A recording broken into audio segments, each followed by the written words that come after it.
말씀의 제목이 너희는 우리의 영광이요 기쁨이니라.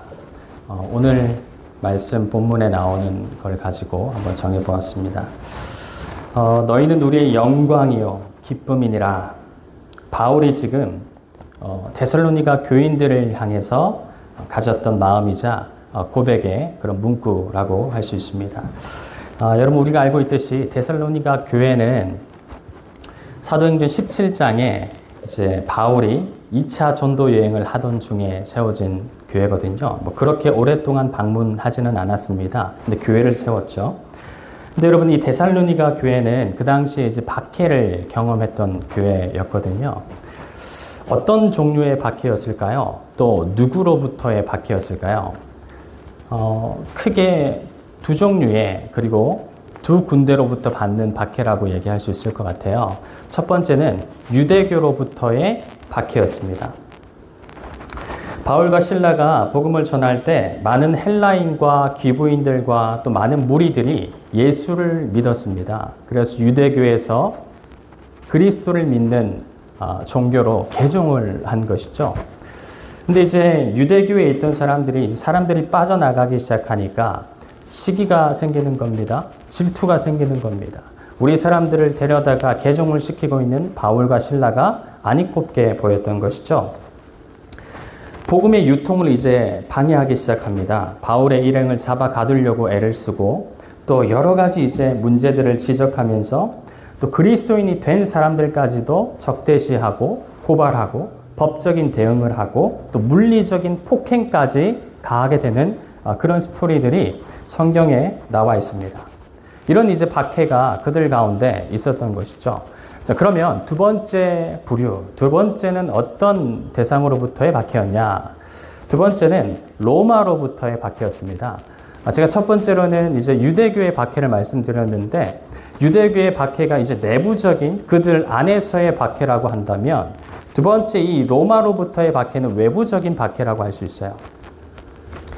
여러분, 데살로니가라는 이 지역은요, 당시 로마 제국의 직할 자유도시였습니다. 그러니까 여러분, 사람들은 그 황제 숭배를 이제 하게끔 그렇게 분위기가 조성이 되어 있었고, 또 우리가 흔히 알고 있는 그 제우스, 그리스 로마에 등장할 법한 그 포세이돈이나 제우스나 이런 우상들이 굉장히 즐비한 도시였습니다. 그러니까 사람들이 마음껏 우상을 취할 수 있는 자유롭게 그러나 황제를 숭배하게 만드는 그런 기조와 분위기였다라는 것이죠.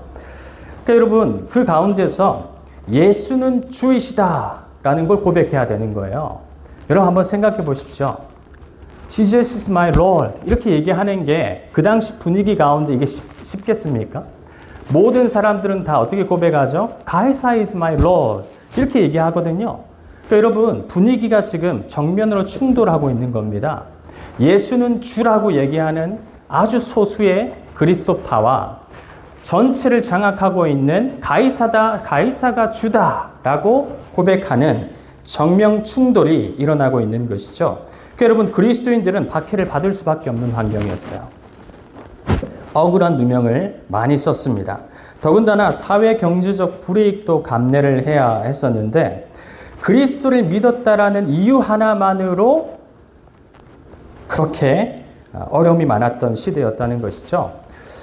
우리와는 참 반대였습니다. 우리는 그리스도를 얻게 되면 지금 이 시대는 많은 것들을 누리게 되고 얻게 되고 또 힘을 얻게 되고 직분을 얻게 되고 굉장히 아름다운 삶이 펼쳐지는데, 그 당시 때만 하더라도 그리스도라는 이름 때문에 많은 것들을 버려야 했던 시대였다라는 것이죠. 여러분, 사람들은요, 장사 모임이나 어떤 길드, 그 당시 때만 하더라도 길드, 노조가 있었거든요. 근데 그 노조에 참여할 수가 없습니다. 왜 그렇죠? 그 모임에서 우상 숭배를 하거든요. 우상 제사를 드리거든요. 그러니까 여러분, 이 그리스도인들이 사회적으로 경제적으로 활동을 하려면 그 노조에 길드에 가입을 해야 되는데 그러지를 못하는 거예요. 그러니까 여러분, 자연스럽게 어떻게 됩니까? 사회적 경제 활동에서 도태되고 하지 못하게 되는 것이죠. 어려움이 생기는 것입니다. 뭐 때문에요? 신앙이라는 그 단어 때문에. 신앙이라는 그 단어 때문에 지금 이렇게 된다는 거예요. 이 신앙만 포기하면 신앙만 포기하고 길거리 다니다가 그냥 가이사 is my Lord 그 단어만 한번 내뱉게 되면 모든 것들이 술술 풀릴 텐데 그걸 하지 못하는 거예요. 대신에 신앙이라는 것만 빼고 나머지 다른 것들을 포기하기로 결정한 선진들이 데살로니가 교인들이었고 그 당시 개종한 그리스도인들이었습니다. 그러니까 여러분 저는 이 대목을 보면서요. 신앙이라는 것 하나만 부여잡고 나머지 것들을 다 포기할 수 있을까 하는 생각들이 저에게 찾아왔습니다. 저는 그 대목을 보면서 이게 정말 믿음이구나 하는 생각을 하게 되었습니다. 여러분 그 시대나 오늘날 시대나 사실 똑같거든요. 우리도 여러 가지 숱한 어려움들 가운데 이것도 취할 수 있고 저것도 취할 수 있고 많은 전문가들을 내 편으로 만들 수 있고 찾아 나설 수 있지만 그러나 믿음으로 나는 하나님만 취하기로 결정했다 하는 고백이 그때도 그렇고 지금도 그렇고 우리에게 있어야 될 줄로 믿습니다. 자녀를 키울 때도 경제적으로 학습적으로도 세상의 많은 방법들을 취할 수 있습니다. 그러나 그것보다 여호와를 경외하는 것이 지식의 근본이다 하는 그 믿음 가지고 나는 내 자녀를 이런 방법으로 취하기로 결정했어 하는 그 믿음의 태도가 우리 가운데 있어야 한다는 거예요. 그때나 지금이나 우리 가운데 필요한 건 뭐라는 겁니까? 믿음이라는 거예요. 여러분 그들은 정말 신앙이라는 것을 잘 견지를 했던 것 같아요. 바울의 입장에서 칭찬하는 바 이 데살로니가를 제가 쭉 한번 다 읽어봤거든요. 근데 정말 바울이 진심으로 이들을 축복합니다. 1장부터 시작해서요. 믿음과 소망과 사랑으로 세워져 가고 있는 이 공동체, 너희 신앙을 너무 잘 경작하고 갖고 나가고 있구나. 칭찬의 일색입니다. 여러분 이 데살로니가 교인들이 어떻게 살았을까요? 아까 제가 길드에도 가입 못하고 노조에도 참여 못하고 말씀드렸는데 가난했습니다. 그들의 삶은. 가난하다 못해 여러분 가난한 이 그리스도인들이 어떻게 살았냐면 서로가 모이는 거예요. 가난한 자들끼리 모이는 겁니다.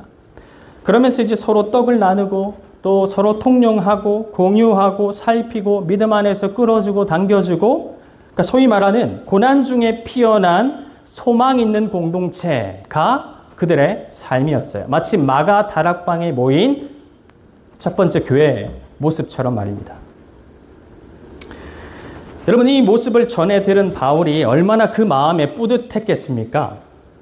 우리가 지금 읽지는 않았지만 1장 6절에서 7절 말씀을 보면요. 이렇게 나와 있습니다. 제가 PPT를 준비했는데 제가 한번 읽어보겠습니다. 또 너희는 많은 환난 가운데서 성령의 기쁨으로 말씀을 받아 우리와 주를 본받는 자가 되었으니 7절입니다. 보십시오. 그러므로 너희가 마게도냐와 아가야에 있는 모든 믿는 자의 뭐가 되었다고 얘기합니까? 모범, 본이 되었노라. 바울이 지금 데살로니가 교인들의 그 모습, 자라나는 그 모습들을 보면서 너희 모습이 얼마나 아름다운지 모든 마게도냐와 아가야 지방의 모범으로 내가 추천하고 싶다 하는 얘기를 하더라는 거예요. 그러니까 여러분 바울이 볼 때 그 성도들은 너무 사랑스러워 보였던 겁니다. 그래서 2장의 오늘 설교 제목이죠. 20절에도 이렇게 얘기하고 있죠. 너희는 우리의 영광이요 기쁨이니라. 바울이 얘기합니다.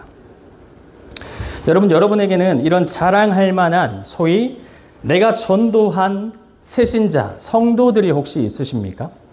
여러분 누군가에게 복음을 전한 적이 있으십니까?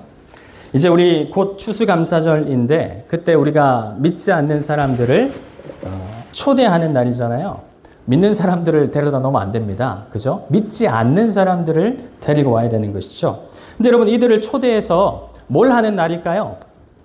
그냥 맛있는 밥 차려서 먹이는 날입니까? 아니죠.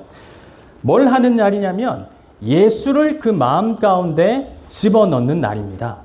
예수를 선포해서 예수로 하여금 들리게 하는 날입니다.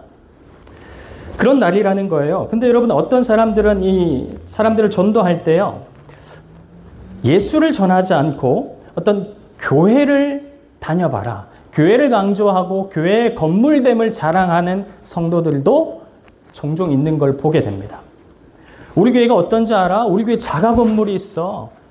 우리 우리 건물 한번 와봐. 정말 잘 지었어. 하면서 교회를 자랑하고 교회의 화려함을 얘기하는 성도들이 있다는 거예요. 또 어떤 분들은 목회자를 자랑하기도 합니다. 야, 우리 교회에 목회자들이 3명이나 있어. 너무너무 인품이 좋고 훌륭하고 아주 그냥 끝내줘. 한번 와봐. 목회자를 자랑하는 성도들이 있어요.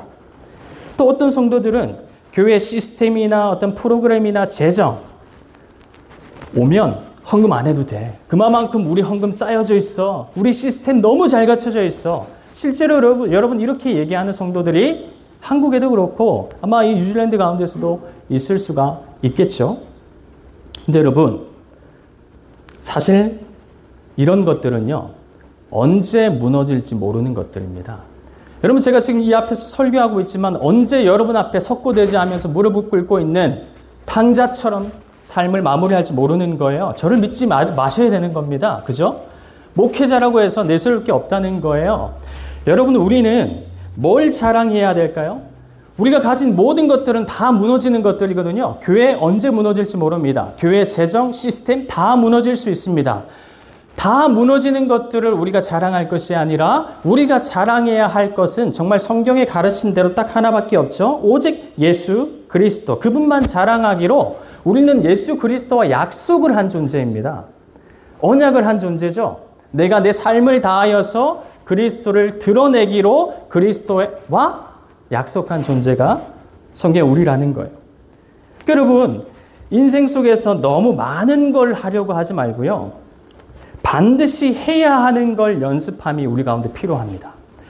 인생 가운데 어떤 사람들은 진짜 너무 많은 취미 생활을 하고 너무 많은 것들을 갖고 있고 많은 것들을 얻으려고 자아 실현하려고 막 생활을 합니다. 그러나 온 시간을 다 허송세월 보내죠. 근데 여러분 그렇게 많은 것들을 하려고 하는 것이 아니라 꼭 반드시 인생 가운데 부여된 해야 할 만한 것들을 성취하고 그것을 하려고 연습하는 태도가 우리 가운데 필요하다라는 거예요. 그게 바로 뭐죠?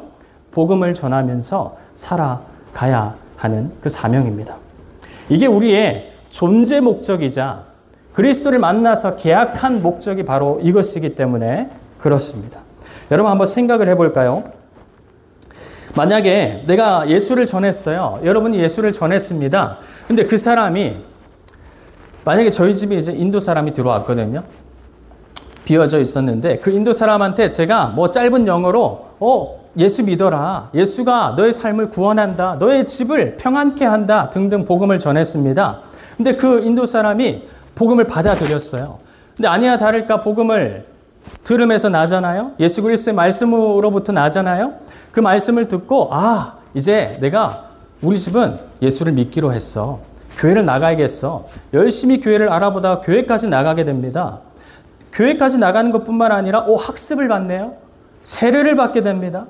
직분을 사모해서 직분까지 받게 됩니다. 직분을 너무 사모해서 안수 집사까지 받게 됩니다. 그리고는 교회에 이제 내가 열심히 더 돕겠노라, 더 섬기겠노라 해서 장로 직책까지 받게 되었어요. 그러면 여러분 그 사람의 그 사람됨을 바라보면서 제 마음은 어떨까요? 시기할까요? 나도 장로 못했는데 이럴까요? 아니죠.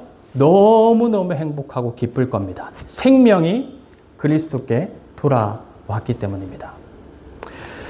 여러분 제가 최근에 유튜브를 보면서 이분 그 간증을 들었어요. 김미경 씨 아시죠? 강사. 너무너무 훌륭한 분이지 않습니까? 근데 여러분 이분이 이제 직원이 한 8명밖에 안 됐는데 온라인 사업도 하게 되고 또 여러 가지 이제 뭐 채널들을 많이 운영을 하게 되면서 직원이 100명까지 늘었어요. 그러니까 어마무시한 정말 이 수입을 벌어들이게 됐거든요. 근데 어느 날 이제 코로나가 닥친 겁니다. 그래서 이제 코로나 때 뭐 어떻게 할 방도가 없으니까 매출은 계속 떨어져 가고 그 다음에 굉장히 공고해지고 정말 자기의 영혼을 다 갈아 넣었는데도 불구하고 여전히 매출은 떨어지고 있고 직원들은 100명이고 절망적인 순간이죠. 그런데 여러분 그 가운데 이분의 부모님이 장로 권사님입니다. 그리고 언니분이 목사님이세요. 어렸을 때부터 복음의 메시지를 얼마나 많이 들었겠습니까? 그런데 그럼에도 불구하고 No, 난 내 인생을 살 거야. 세상의 방법대로 내가 성공함을 통하여서 예수가 없다라는 것을 증명할 거야 라면서 살았거든요. 근데 여러분 이렇게 완전히 이제 망하게 되는 그 현실에 봉착한 이후에 이분이 내 삶을 마무리해야 되나? 뭐 이런 생각들까지 찾아오는 그때 너무 공고해져서 언니한테 전화를 한 겁니다. 목사인 언니한테. 그랬더니 한 걸음에 이제 그 대전인가요? 거기서 이제 올라왔어요. 그리고는 그 앞에서 복음을 전했습니다. 그랬더니 이분이 그 즉시로 감동이 되고 은혜가 되어서 그리스도를 받아들이게 되죠. 그래서 그 언니의 말 그대로 복음을 영접하고 영접 기도를 하고 그날로 인하여서 삶이 완전히 송두리째 변하게 된 거예요. 그러면서 이제 책을 쓰는 내용도 달라지기 시작했는데 그 첫 번째 책이 바로 이 책입니다. 김미경의 딥 마인드. 열심히 살면 모든 것이 좋아질 줄 알았다 하면서 이제 시작하는 거예요. 그래서 여러분 그 언니는 이 김미경 씨가 바뀌어가는 그 모습들을 보면서 더 깊어지고 있거든요. 더 하나님과의 사귐에 있어서 깊어지고 있거든요. 하나님을 체험하고 있는 그 모습을 보면서 정말 너는 나의 자랑이고 나의 기쁨이구나 하는 생각들을 가지게 되는 것이죠. 여러분 오늘 바울이 고백하는 바로 이 메시지가 바로 이런 겁니다. 데살로니가 교인들을 향하여서 너희는 정말 나의 기쁨이다. 너희는 정말 나의 자랑이다 얘기하고 있습니다. 여러분 저에게도 이렇게 너는 나의 자랑이야, 나의 기쁨이야 라고 얘기할 수 있는 한 상대가 있습니다. 목회자가 많아야 되는데 한 명밖에 지금 떠오르지가 않네요. 이 친구는 제가 이제 오클랜드에서 사역을 할 때 만난 친구인데 그 당시 때만 해도 이제 그 워킹으로 와서 플랫을 어떤 가정집에 하고 있는 친구였어요. 근데 이 친구가 이제 저희가 그때만 하더라도 축구 선교회라는 것이 있었거든요. 그래서 이제 제가 이 선교회는 정말 복음을 전하는 통로가 됐으면 좋겠다 이렇게 해가지고 만든 이 축구 선교회가 하나 있었습니다. 근데 이제 거기에 이제 그 친구가 축구를 좋아하니까 온 거예요. 근데 여러분 그 오자마자 얼마나 또 잘해줬겠습니까? 막 라면도 끓여주고 뭐 정말 도와주고 자동차 사는 것도 뭐 이렇게 서포트 해주고 등등 도와줬어요. 근데 이제 한 1년이 지나갈 때쯤에 그 친구에게 복음을 전하고 예수 믿어야 된다. 예수가 너를 결국에는 살게 한다. 등등 얼마나 많은 메시지를 전했겠습니까? 그러면서 손해를 감내하면서 많은 것들을 챙겨줬겠습니까? 이 친구가 이제 워킹이 끝나서 교회를 오기 시작하는 그 찰나에 워킹이 끝났어요. 그래서 이제 강우사님 돌아가겠습니다 하면서 돌아갔어요. 근데 여러분 시간이 좀 지나자 제가 너무 궁금한 거예요. 그래서 좀 애프터 서비스를 좀 해야겠다 싶어가지고 카톡을 보냈습니다. 그랬더니 정말 너무 깜짝 놀랐습니다. 그 친구의 그 답변을 제가 스크린샷 해가지고 여전히 지금도 갖고 있거든요. 그리고 힘들 때마다 저도 꺼내봅니다. 도전 받으려고. 그 친구의 메시지가 이렇습니다. 강우사님, 이제 예수가 없는 삶이 예수를 모르면 안 되는 삶으로 내 삶이 바뀌었습니다. 하는 고백을 저한테 하는 거예요. 지금 신앙생활 잘하고 있어? 라고 얘기를 했더니 교회를 열심히 다니고 있어요. 감리교회인데 열심히 다녀서 또 이 친구가 또 실수로 청년부에서 회장감이랑 또 교제를 하기 시작하면서 결혼을 이제 한다고 저한테 또 뒤늦게 연락이 왔습니다. 그러니까 여러분 이렇게 변화되는 그 친구의 모습을 보면서요. 그러면서 그리스도를 영접함으로 삶이 송두리째 바뀌어서 이제는 예수가 없으면 내 삶은 아무것도 아닙니다 라고 고백하는 존재로 바뀌었다는 것 자체가 저에게 있어서 마음을 뜨겁게 하는 거예요. 이 친구의 말로 너는 정말 나의 자랑이자 나의 기쁨이다 라고 생각이 드는 것이죠. 이것이 저뿐만 아니라 축구 선교회를 했던 모든 친구들의 생각들이었습니다. 여러분 지금 바울이 이렇게 얘기하고 있는 것이거든요. 2장 19절 말씀을 한번 보시면 바울은 어디까지 얘기를 하고 있는 줄 아십니까? 우리의 소망이나 기쁨이나 자랑의 면류관이 무엇이냐? 그가 강림하실 때 우리 주 예수 앞에 너희가 아니냐라고 얘기하고 있어요.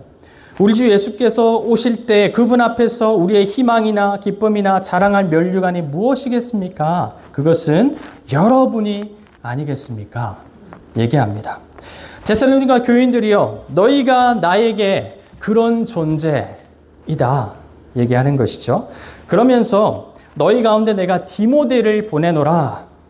3장 2절과 3절 말씀을 보시면 디모데가 누구라고 지금 얘기하고 있습니까? 디모데는 우리의 형제여 그리스도의 복음을 전하는 하나님의 일꾼 이 디모데를 여러분에게로 보내겠습니다. 그것은 그렇게 함은 그가 여러분을 굳건하게 하고 여러분의 믿음을 격려하여 아무도 이러한 온갖 환난 가운데서 흔들리지 않게 하려는 것입니다. 여러분 이게 데살로니가 전서의 수신 목적이거든요. 이것 때문에 지금 바울이 편지라는 것을 쓰고 있고 디모데라는 영적인 아들, 아끼는 아들을 그들 가운데 보낸 것입니다. 그리고는 디모데가 이제 데살로니가 교회를 갔더니 여러분 어떻게 됐어요? 깜놀하죠? 왜 그런가 하니까 생각보다 이 데살로니가 교인들이 너무 잘 버티고 있는 거예요. 믿음에 있어서 본이 되게끔 모범적으로 신앙생활을 하고 있는 겁니다. 그리고는 그걸 보고 다시 바울에게로 고백합니다. 고백해서 디모데가 이것을 보고하죠. 그 내용이 바로 3장 6절에서 7절 말씀입니다. 우리 같이 한번 읽어봤으면 좋겠습니다. 시작. 그런데 지금 디모데가 여러분에게 우리에게로 돌아와서 여러분의 믿음과 사랑의 기쁜 소식을 전하여 주었습니다. 또 여러분이 우리를 늘 좋게 생각하고 있어서 우리가 여러분을 간절히 보고 싶어 하는 것과 같이 여러분도 우리를 간절히 보고 싶어 한다고 전하여 주었습니다. 그러므로 형제, 자매 여러분, 우리는 여러분을 보고 우리의 모든 공경과 환난 가운데서도 여러분의 믿음으로 말미암아 위로를 바울도 지금 그들로 인하여서 위로를 경험하고 있습니다. 여러분, 바울이 어떤 사람이죠? 주님 다음으로 믿음을 내세운다 했을 때 내세울 수 있는 사람이잖아요. 근데 여러분 이 바울도 힘들거든요. 지치거든요. 이 복음 전하는 게 여러분 당시에 쉬웠겠습니까? 이 학자들이 얘기하기를 추정할 뿐이지만 18,000km를 돌아다니면서 복음을 전달하는 사역을 했습니다. 저는 기껏해야 이 공간 안에서 갇혀서 복음의 메시지를 전하고 있지만 여러분 움직이면서 돌아다니면서 곳곳마다 그 종족들 가운데 복음을 선포하는 바울의 삶은 얼마나 고단했을까요?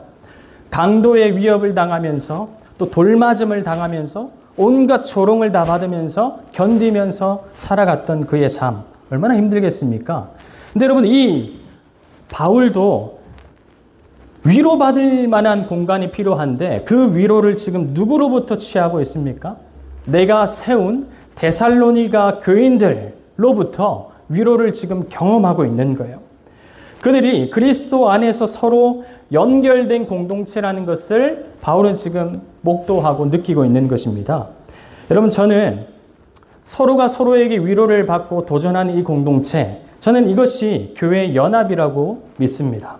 지금 바울은 물리적인 공간은 떨어져 있어요. 바울은 지금 아덴에 있습니다.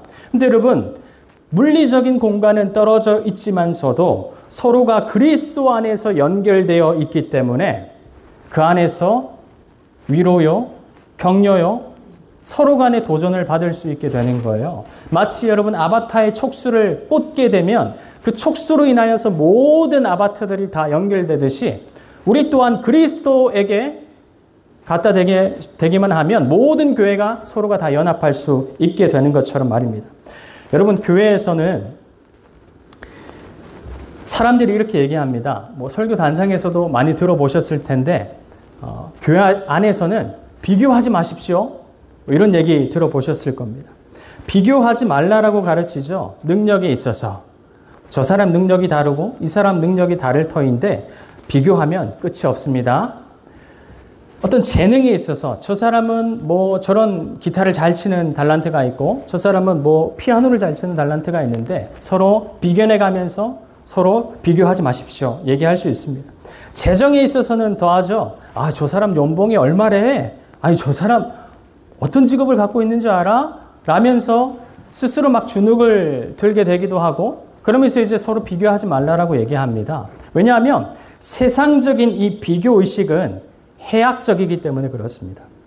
상대적 박탈감과 자괴감만 스스로에게 던져줄 게 분명하기 때문에 그런 것이죠. 근데 여러분, 그런데 선한 비교라는 게 있습니다.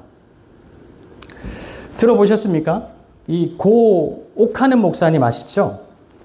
옥하는 목사님은요, 자기 자신이 영적으로 무뎌지고 십자가에서 멀어진 삶을 목도할 때면 어김없이 비교 대상군을 찾으셨습니다. 그래서 나보다 더 열심히 주님을 뜨겁게 사랑하는 그 사람을 옆에 데려다 놓는 거예요. 그래서 그분으로 인하여서 내 믿음이 지금 어느 수준에 있으며 내가 어디를 향해서 달려가야 하는지 그분들과 비교하여서 자신을 더 빨리 영적으로 회복해야 하는 일들을 그 안에서 했다는 것이죠. 여러분 오늘 본문으로 말하자면 그들로부터 지금 위로요 도전을 받아서 다시 새 힘을 얻어서 달려갈 수 있었던 이 바울처럼 말입니다. 그래서 여러분 고 옥하는 목사님의 이 비교 대상군은요, 어떤 사람들이었냐면 많은 경우 목사님들이었어요. 근데 그 중에서도 짐 엘리엇과 같은 선교사였습니다. 여러분 짐 엘리엇 아시죠? 미국 복음주의 선교사입니다. 에콰도르 원주민에게 복음을 전하기 위해서 1950년도에 팀을 꾸렸어요. 그리고 이제 이듬해 1년 뒤에 들어갔습니다. 그 원주민에게 들어갔더니 어떤 참사를 경험했습니까? 복음을 온전히 전하기도 전에 그 부족 사람들에게 창에 찔려서 28살의 나이로 생을 마감했습니다. 어찌 보면 굉장히 허망하게 죽은 청년이죠. 근데 여러분 나중에 어떻게 되는 줄 아시죠? 영화를 보고 책을 보시면 아실 텐데 그 부족의 그 선교사의 피가 시초가 되고 시금석이 되어서 복음의 영광이 자라나는 것을 보게 되는 것이죠. 그래서 여러분 짐 엘리엇이라는 사람이 남긴 말이 그 유명한 말이 이 말이잖아요. 잃어버릴 수밖에 없는 것을 버리고 잃어버릴 수 없는 것을 얻는 자는 결코 어리석은 자가 아니다. 잃어버릴 수밖에 없는 것을 버리고 잃어버릴 수 없는 것을 얻는 자는 결코 어리석은 자가 아니다. 무슨 말입니까? 잃어버릴 수밖에 없는 자신의 몸을 버려서 결코 잃어버릴 수 없는 그리스도의 영혼들을 얻는 것은 결코 어리석은 일이 아니다 하는 얘기인 것이죠. 몸소 순교로 그는 보여주었습니다. 그게 정말 어리석지 않다라는 것을 보여주었다는 것이죠.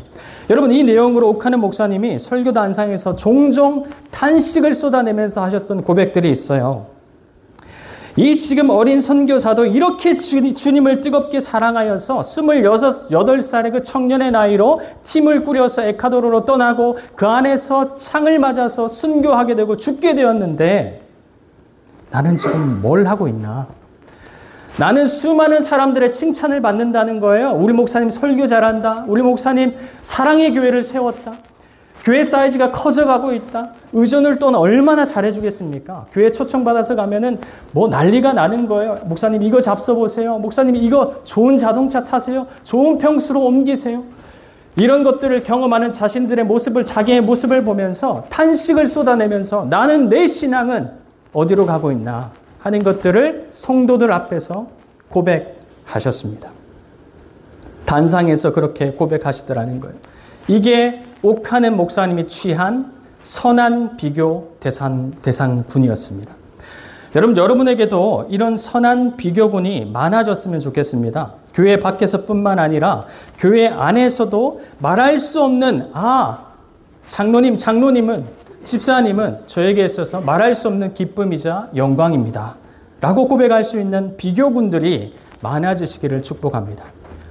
상대적 박탈감과 자기감을 안겨다 주는 그런 비교의식이 아니라 나의 신앙을 더 고양시키기 위한 차원에서의 선한 비교군이 우리 가운데 많아지면 그것이 복인 줄로 믿으시기를 바랍니다.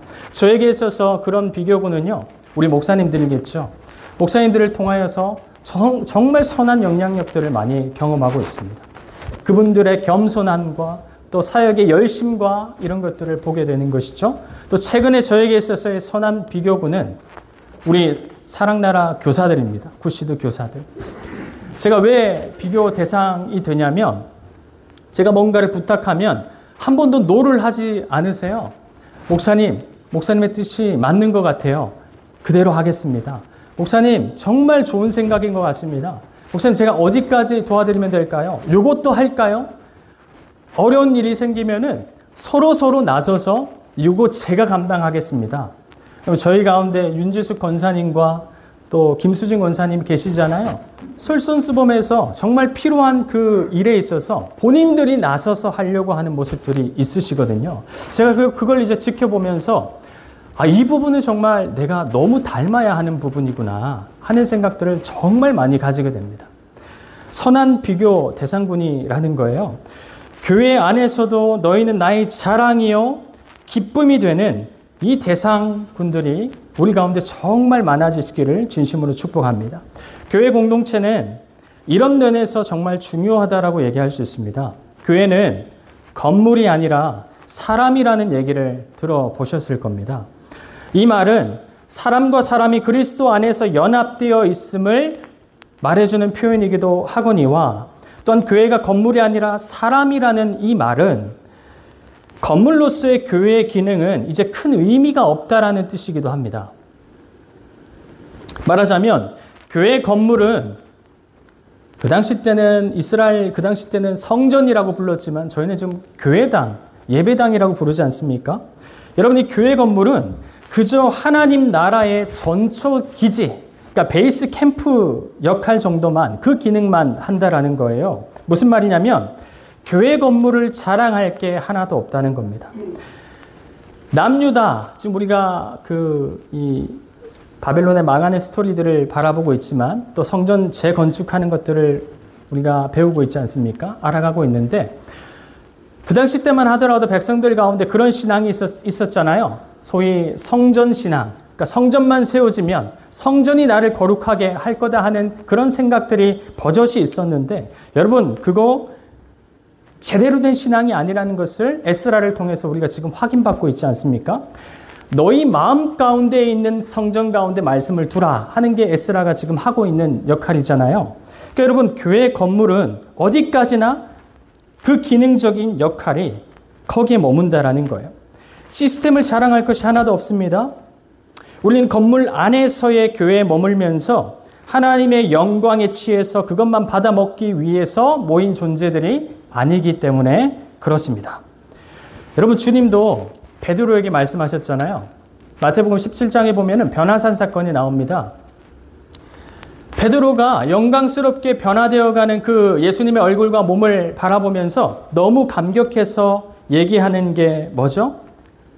주님, 여기 있는 것이 좋사오니 내가 초막셋을 짓겠습니다.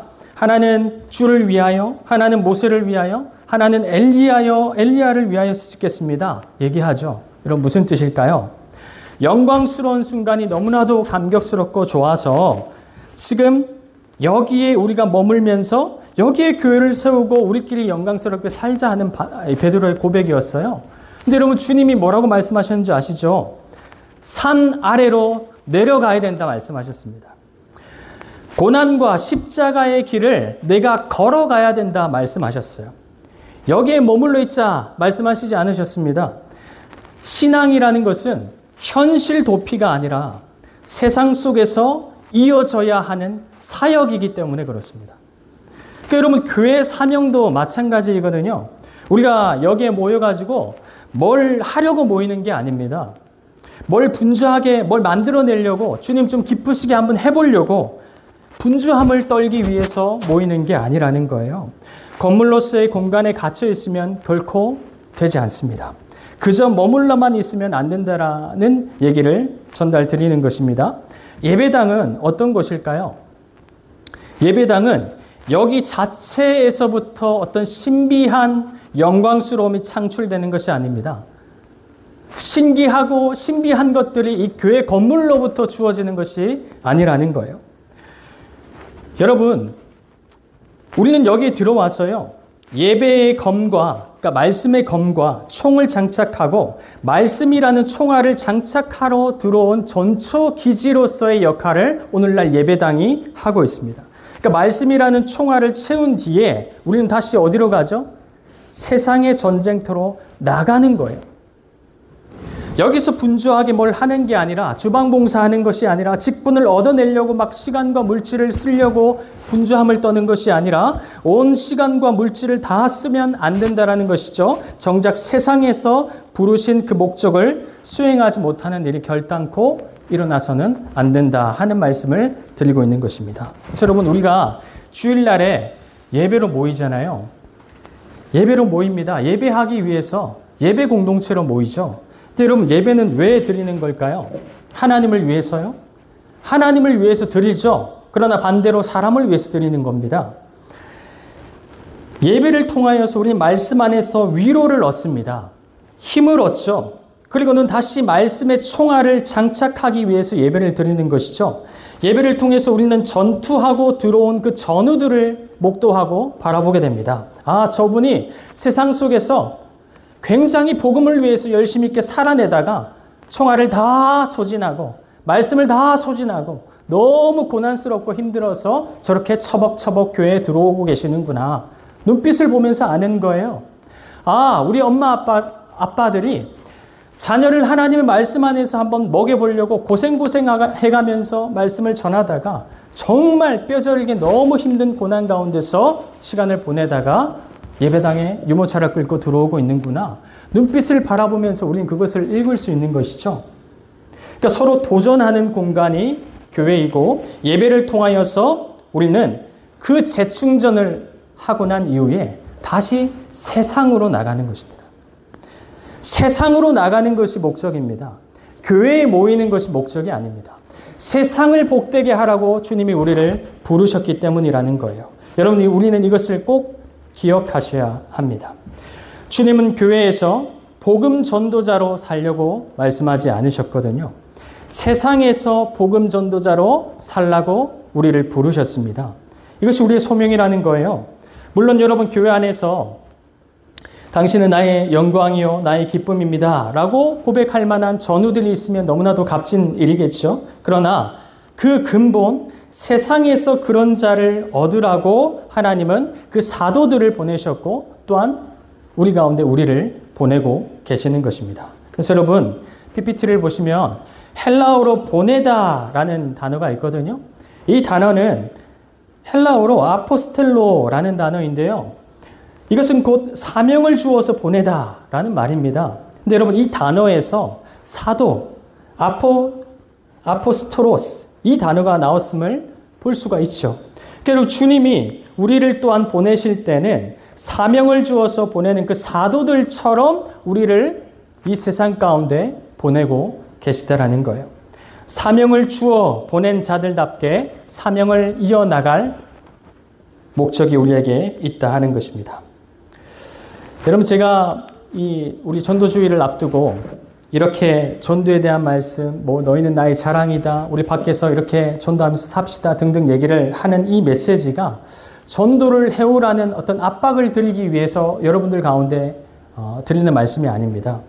어떤 사람은요 성향이 소극적인 분들이 계세요. 그래서 복음 전도하는 것 자체가 어려움이 있는 분들이 있어요. 저도 여러분 대학교 때 전도를 한번 나가본 적이 있는데 물론 그 이유도 나갔지만 쉽지 않은 거예요. 나가서 사람들을 이렇게 만나고 목도하고 그 사람들한테 전혀 일면식이 없는 사람들한테 복음을 그리스도를 소개하는 그 일은 소극적인 사람들에게 있어서는 정말 이건 힘든 일이거든요. 사도 바울처럼 담대함이 있는 성향과 기질이면 모를까 그것이 없는 사람들도 있을 수 있습니다. 그때 여러분 그러면 아무것도 안 하면 되는 걸까요? 난 소극적이기 때문에 아무것도 안 해도 돼. 그냥 교회 안에서 열심히 있게 직분 감당할게 하면 되는 걸까요? 그것이 아니죠. 아무것도 하지 않는 것이 아니라 자신이 할 수 있는 것만큼 할 수 있는 만큼만 하면 되는 것이죠. 세상에서 우리의 목적과 사명이 이거였지 라는 걸 까먹지 않을 만큼은 스스로 할 수 있는 영역들을 찾아가면서 해야 하는 것이 우리가 사명을 다하는 태도일 것입니다. 그렇게 하다 보면요. 뜻하지 않게 정말 주님의 예정된 작정된 자들이 돌아오는 것을 우리의 행위와 우리의 입술을 통하여서 보게 되는 때가 생겨날 줄로 믿습니다. 여러분, 여러분의 삶에도 정말 이런 기쁨들이 많아지시기를 진심으로 축복합니다. 나로 인하여서 생명이 그리스도에게로 돌아오게 되는 그 일, 여러분 그 일 때문에 저는 목사가 된 것입니다. 저는 그 일 때문에 그 일을 하고자 사랑나라를 맡은 것입니다. 그 일 때문에 아이들을 양육하고 있고 말씀으로 티칭하고 있고 주일 설교를 감당하고 있으며 그 일 때문에 신방이라는 것을 하고 있다는 거예요. 여러분도 여러분이 하고 계신 그 일로 인하여서 이 맡겨진 일들을 감당하고 있는 중일 것입니다. 여러분 이런 복이 있기를 진심으로 축복합니다. 여러분의 영광과 기쁨은 누구입니까? 외부적으로도 있기를 바라고요. 만약에 그런 자들이 내가 전도 대상자가 없다 그러면 가정을 한번 돌아보십시오. 우리 가정 가운데 남편, 아내 혹은 믿지 않는 자녀들, 믿는다 하더라도 나의 도움이 필요한 자녀들, 남편, 아내들을 위하여서 바울과 같은 마음을 가지고 손해를 감내하더라도 시간을 허비한다 하더라도 물질을 잃어버리는 일이 있다 하더라도 그것을 위하여서 살아내는 연습이 우리 가운데 충만하시기를 진심으로 축복합니다. 그럼 마지막으로 바울이 데살로니가 교인들을 위하여서 기도하는 내용을 한번 살펴보고 마무리할까 하는데요. PPT가 나와 있습니다. 우리 10절부터 13절까지인데 같이 한번 읽었으면 좋겠습니다. 읽겠습니다. 시작. 우리는 여러분의 얼굴을 볼 수 있기를 또 여러분의 믿음에 부족한 것을 보충하여 줄 수 있기를 밤낮으로 간절히 빌고 있습니다. 하나님 우리 아버지와 우리 주 예수께서 우리의 길을 친히 열어주셔서 우리를 여러분에게로 가게 해 주시기를 간구합니다. 또 우리가 여러분을 사랑하는 것과 같이 주님께서 여러분끼리 서로 나누는 사랑과 모든 사람에게 베푸는 여러분의 사랑을 풍성하게 하고 넘치게 해주시기를 빕니다. 그래서 주님께서 여러분의 마음을 굳세게 하셔서 우리 주 예수께서 자기의 모든 성도들과 함께 오실 때에 하나님 우리 아버지 앞에서 거룩함에 흠 잡힐 때가 없게 해주시기를 빕니다. 바울이 마음을 담아서 데살로니가 교인들을 위해서 간구하는 바가 4가지입니다. 첫 번째는 여러분의 믿음에 부족한 것을 보충하여 주실 수 있기를, 두 번째는 길을 열어주셔서 여러분에게 갈 수 있기를, 연합할 수 있기를, 세 번째 서로 나누는 사랑에 있어서 풍성함이 넘칠 수 있기를, 마지막 4번째 주님이 마음을 굳세게 하셔서 여러분으로 하여금 하나님 앞에 거룩함에 있어 흠 없게 하시기를 내가 기도합니다. 이게 바울의 기도 제목입니다. 여러분 우리 같이 오늘 이 기도 제목을 가지고 여러분의 자랑이자 여러분의 영광스러운 그 사람들을 위해서 한번 기도했으면 좋겠습니다.